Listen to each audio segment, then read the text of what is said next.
just before Christmas, we as a family went out to one of these, and I mentioned it on either one of the videos or one of the lives.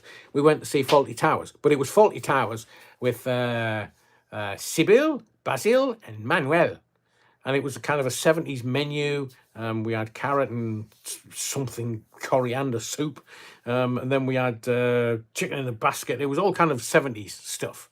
And they did the best bits of Fawlty Towers. So, you know, they did the goose stepping, they did the Basil, and they did the I know nothing. They did all that. And it was a beautiful reminder of, in my view, very innocent days. The 70s had its troubles, whether it was Northern Ireland or the first miners' strike or the power strike or the politicians not having a clue. Mind you, that's kind of a constant in English and British life. But I remember it being so much more innocent. And going there, it was all one particular audience. It would have been the audience and the families who would have been around in the 70s. So turning the BBC into a mutual organisation, we're going to seemingly lose our heritage. We're going to lose everything that the BBC has recorded to the tech companies for large language models because they want AI to rule the world. Well, as I've said before, what do we need politicians for?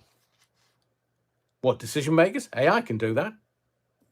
And if they know what Fawlty Towers means to us, and or Dad's Army, and or all the other great comedy shows, there's no funny now. I mean, is Mrs. Brown's Boys the best the BBC's got for comedy? Is comedy going to have a renaissance in 2025? I do hope so, because the left wing, they're about as funny as piles.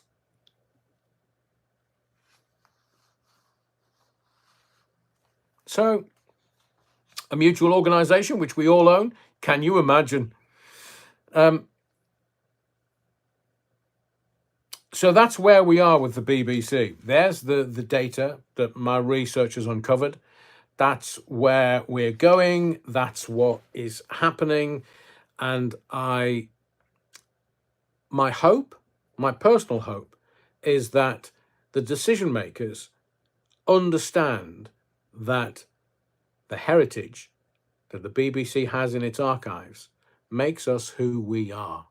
Back in the day when there was only two channels, BBC One, Two, and ITV. And do the 16 to 24-year-old demographic want anything to do with the BBC? No. Don't even want to listen to the radio. Why would they want to listen to radio when they can be super served by the streaming services, whichever one they choose? And like Mrs. Brown's Boys, there isn't anything behind that's coming through where you think that's pretty funny.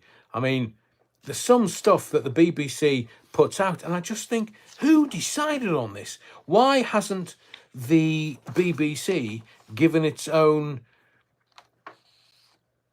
slow horses?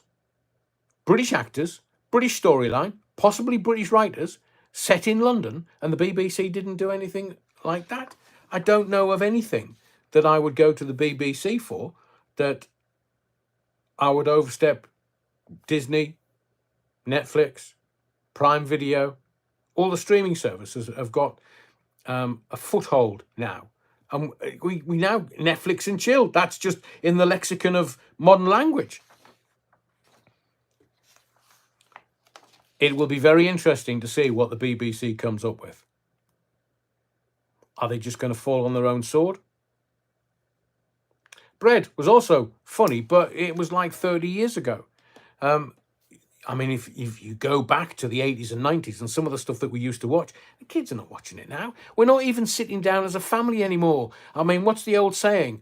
The family that eats together stays together.